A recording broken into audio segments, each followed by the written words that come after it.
Okay, so I wasn't really planning on starting this video off like this, but I couldn't wait. I traveled like 10,000 blocks to a swamp and I ended up finding a woodland mansion. And as everyone knows, that a woodland mansion has evokers, which will in turn give you totems. And because I have unlucky deaths sometimes, I wanted some totems, so I ended up breaking in to the mansion to find a evoker, actually quite pretty much underneath me. My name came up a lot, it sounds more when I was not around. Certain people that I know, they ain't no longer about. My name came up a lot, it sounds. He decided to spawn his Vexes, which, yeah, why? Just why? Their hitbox have to be so small. As you can see, I'm incredibly struggling with hitting them because, well, they're like 5 pixels. Come on, how are you supposed to hit it? It's bigger. It's the same size as your crosshairs.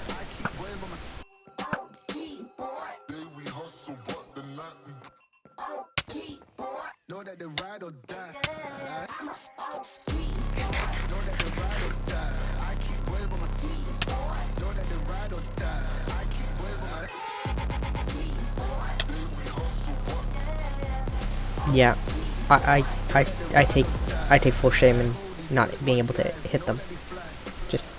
Just can't. Anyway, they left me alone, so I decided to continue. But, well, it just can't be that simple. So, they didn't leave me alone. They were still angry at me for killing their master. Finally was able to kill them with a bow and a sword swing.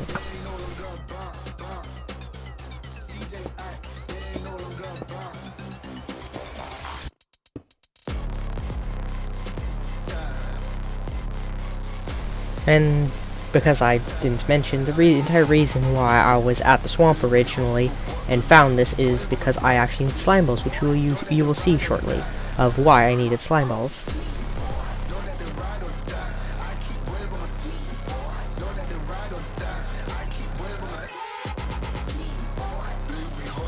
I decided to explore the rest of the mansion because I was hoping to get lucky and find more totems.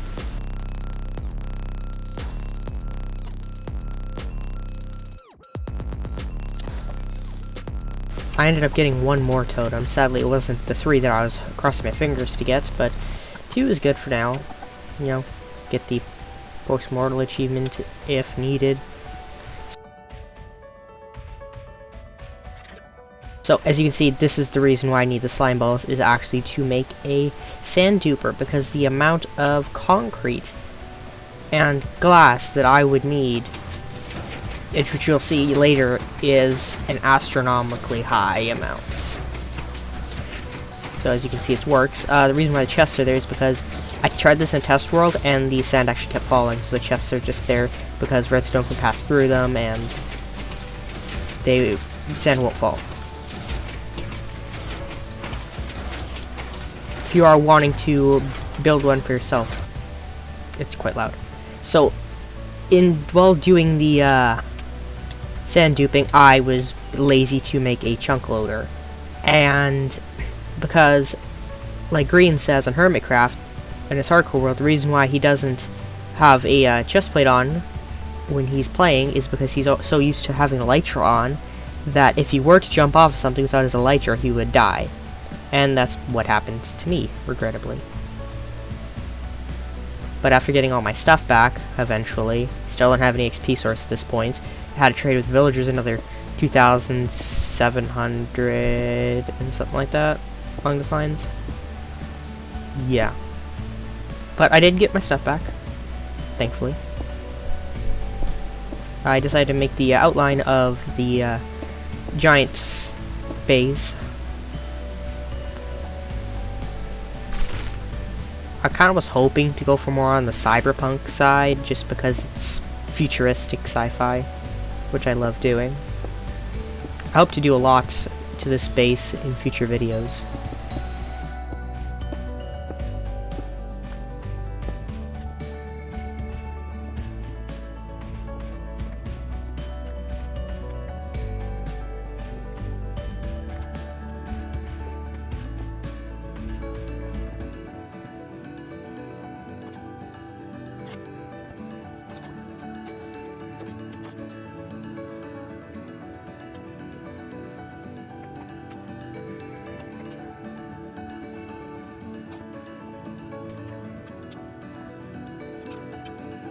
and the quick time lapse, this is the progress that was actually done. And as I am laying out, all the shulker boxes right there are the shulker boxes that were full of concrete powder that were turned into concrete. Not to mention the 3 double chests full of concrete powder that still need to be converted, which you will see soon. Yeah, this is 3-4 shulker boxes worth of concrete. And this is nowhere near the height that I want it to be.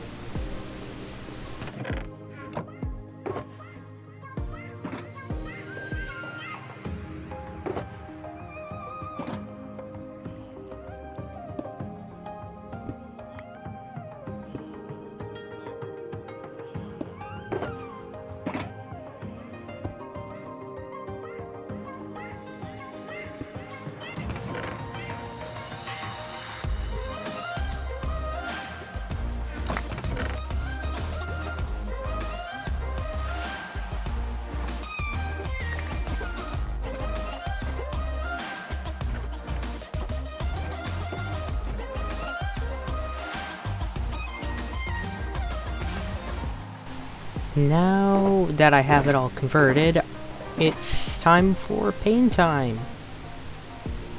Yeah, this is taking much, and when I mean much, not talking like a few hours, I'm talking a lot longer. So then I wanted to take a break, and since my base has glass, I was thinking, why not put windows in the skyscraper, because that's what all skyscrapers steampunk builds have. And I realized I would need cyan glass, because cyan would look the best in it, because it's the most cyberpunk one type that you can have. And I realized, hey, you need green dye. How do you get green dye? You need cactus. Where do you find cactus? You go to a desert. So, yeah.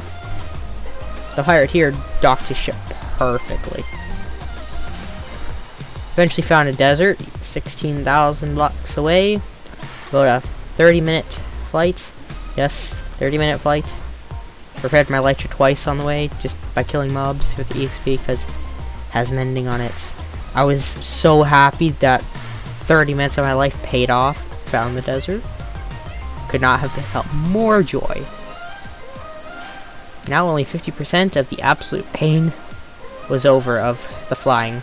Flying back, it's going to be a bit faster because you don't have to worry about the distractions, because found a jungle.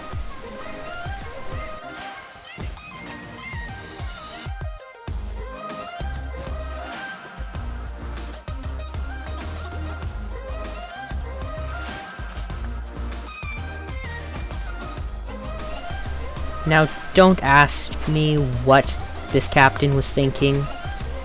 Just don't. Safer that way. Ended up finding a outpost on about 6,700 blocks away from my home. Wasn't the best, but I mean, it's a outpost, which means I can get totems eventually. Found a rune portal on the way home, and why not check it out? You know, never know if it has notch apple, but it had a notch apple, which in a case of emergency I could use. But in my case of emergency, I will never use it because it's way too rare. Just too valuable. Sorry, never gonna be eaten.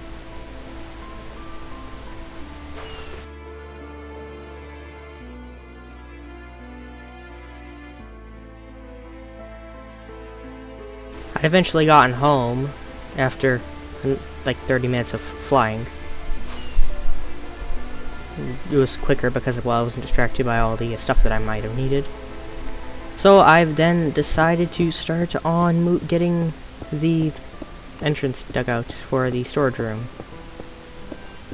Now, I don't know how big I wanted it, but you know, I'll start. Can always expand later.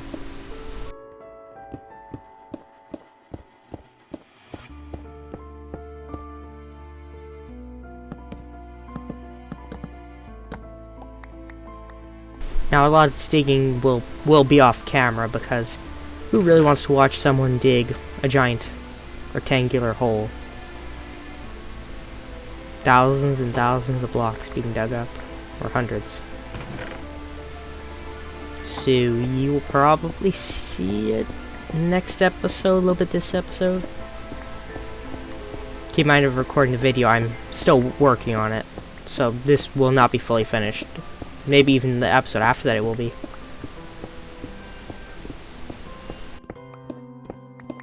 And then I had remembered, hey, beacons are a thing. Let's get some wither skulls to kill the wither, because getting a beacon will make this job 5, 6, 7 times faster. Also, will kill my pig 5, 6 times faster, but we don't talk about the details going on. If I remember correctly, at this point I do have an Enderman farm up and running, which I will show next episode. I'm just need to do some finishing touches on it because it is not fully done. Then Ghast decides to shoot at me, and I remember how annoying they can be.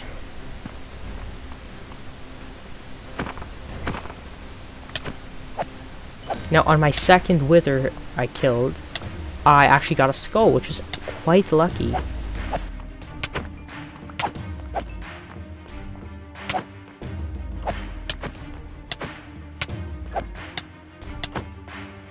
Got another one actually quite quickly, within 3 minutes.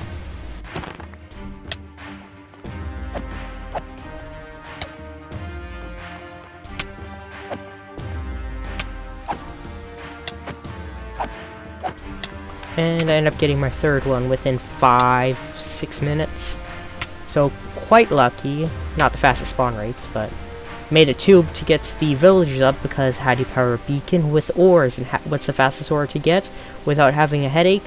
A iron farm. But it was still a headache.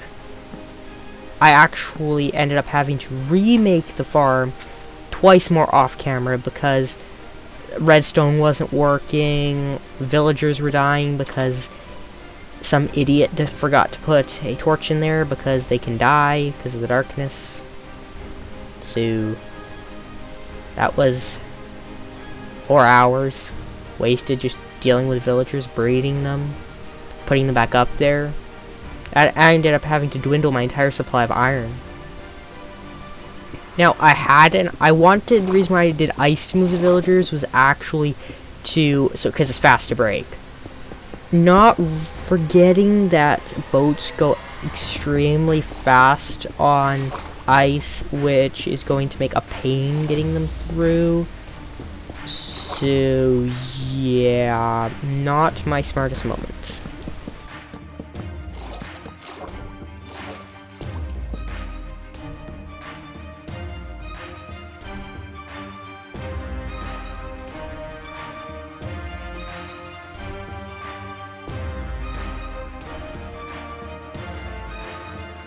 I told myself to go slow.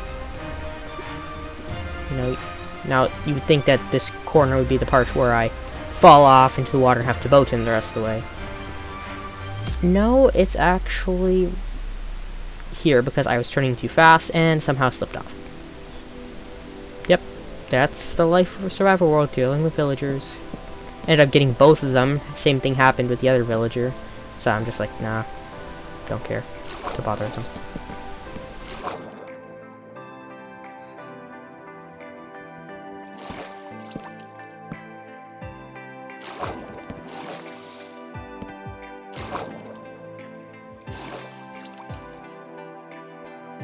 Now, I thought this tube was going to be flawless.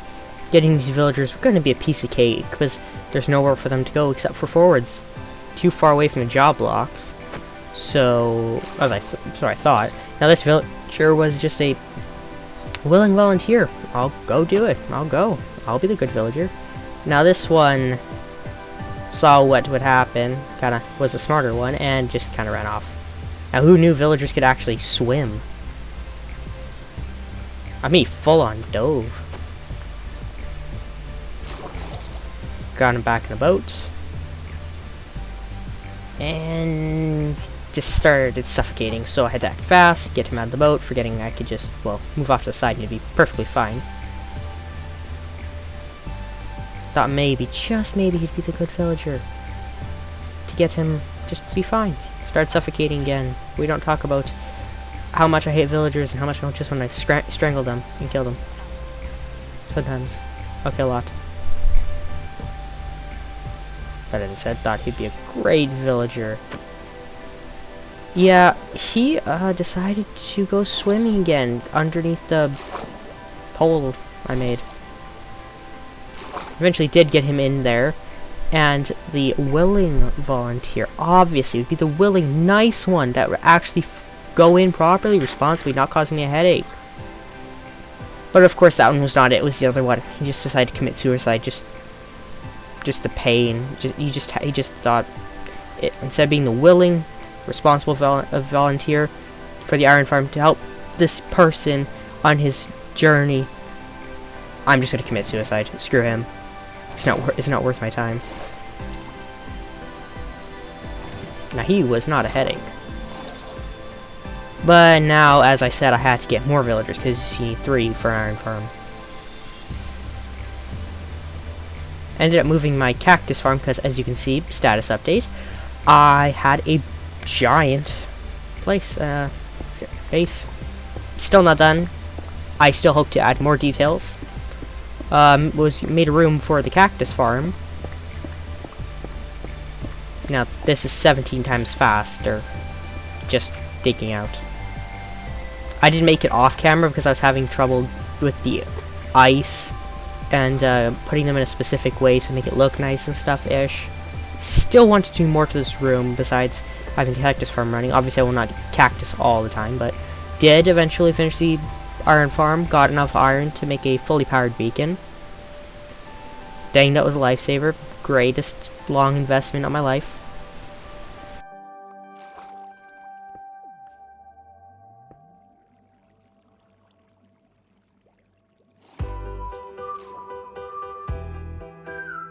Yeah, don't question the fact that I can't place glass in a specific spot.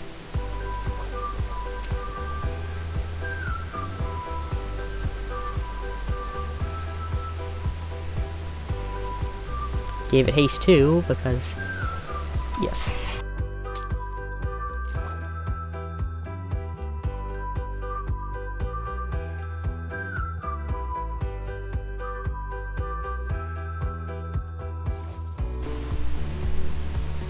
I now, of course, had to dye the beam because, you know, red doesn't work with the entire steampunk magenta, or cyan, magenta kind of colors.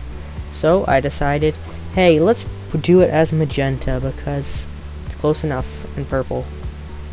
Because those are close enough colors to match. Then I remembered you could dye them into certain colors with different panes of glass on top of each other. So of course that color didn't work, so I then ended up switching the cyan and purple panes together, and I got this beautiful light blue, or light purpley blue beam. Probably will change that in the future. By future, yeah, hopefully soon. I mean, kind of works.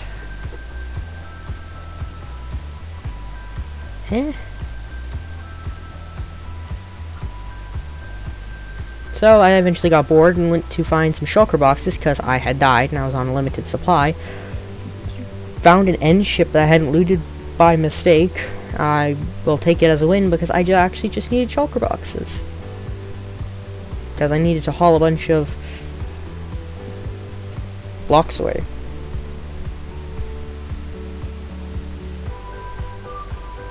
And I'm never going to say no to a free elytra. Found some good picks. They had Curse of Vanishing, so obviously that's a no. If it was hardcore, obviously Curse of Vanishing would not matter, because if you die once, you're done anyway, so. Now this is just to keep me from being sane, because, let's be honest, finding more shulker boxes is A, a necessity, and B, just an excuse to take a break. Found another end ship in the process, because I still need one more shulker boxes with another elytra. My luck sometimes is just on point. Now, I didn't take any of these swords because, the second sword, because it had knockback, and realistically, knockback is not the best. I ended up finding a 8 diamonds, 10 diamonds. And of course, can't forget another extra pair of elytra.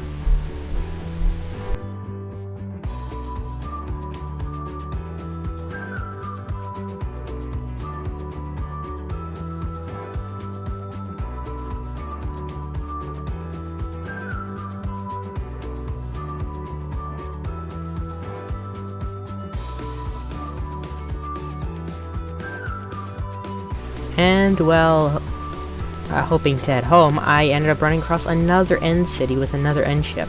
And best yet, instead of having to go all the way back home, there was an end gateway right there.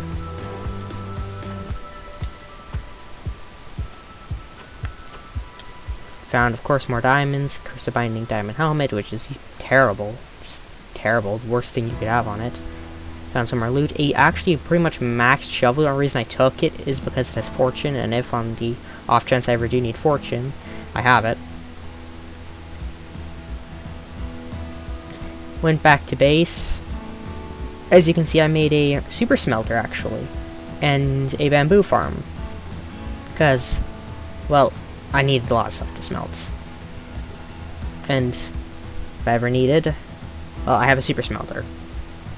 Now, at this, it hasn't been finished yet. It's not functional. I just have a stockpile of bamboo right now.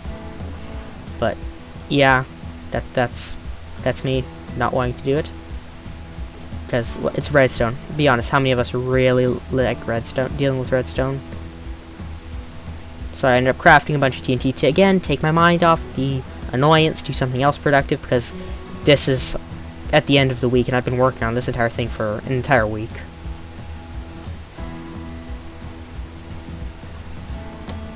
So I decided what better way to distract myself than to find netherite.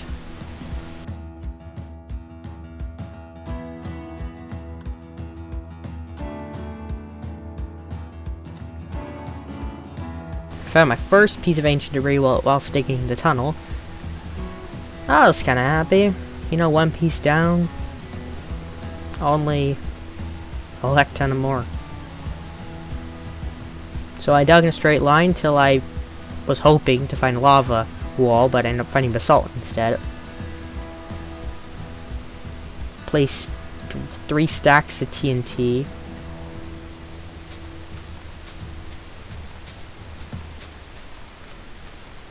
Lit it on fire with my flint and steel, or match, sorry, on chunk borders. Found some ancient debris on the way.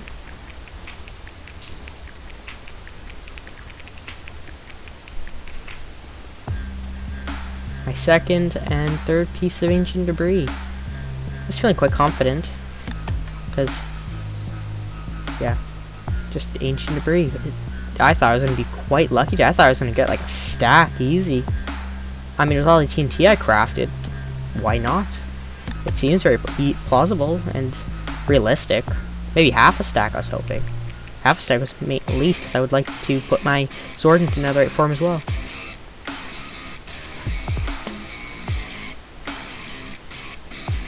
Found my fourth piece, which was enough to make one ingot, then my fifth and sixth piece. I said sixth piece. Yeah. Seventh piece. Eighth piece. Ninth piece.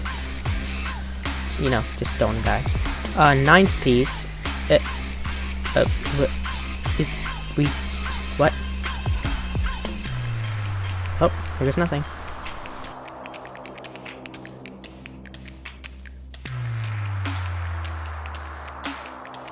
Yeah, that thing's gone.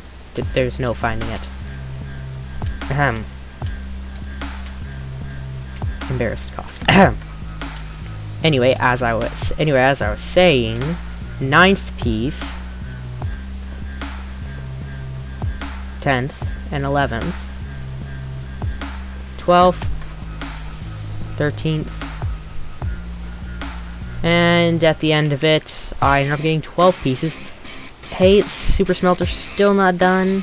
Don't have much fuel, but we're gonna use it anyway, just because it going into one chest is done. I made a flying machine. a bit annoying with it getting stuck like that when you go cross dimensions sometimes. If anybody could leave a comment in the comment section below and actually tell me how to prevent this from happening, I will be much appreciated.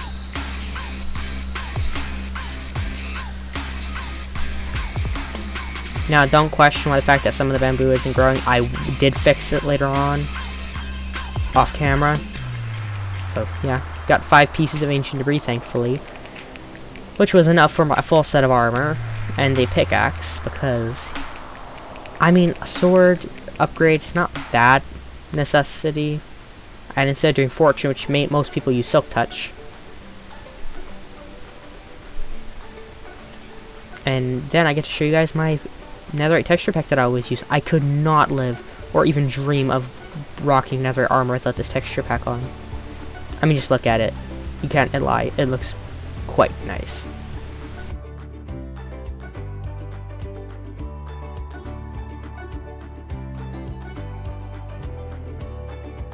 And as I said before, I decided to upgrade my pick. My silk touch one, of course. Oh, and I figured out a name to name my dog.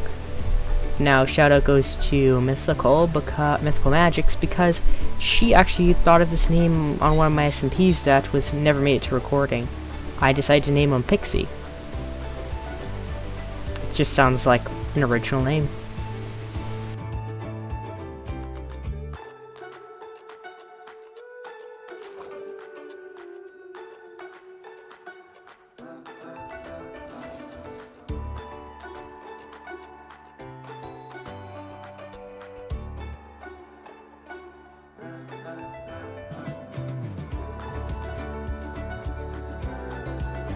And this is the final product, pretty much, of the exterior. Now, the reason why some of it doesn't have gray concrete is because, well, I ran out of string, and the reason why I need string is to prevent the iron golem farm inside of it from spawning iron golems outside.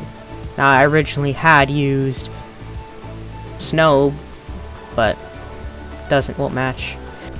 So that's it for today's episode. I hope you enjoyed. Don't forget to like and subscribe so you get notified for the next video. Also, if you would like to join my Discord, link in the description as per usual. And I will see you in the next video. See ya. Oh no, this is high dive. No.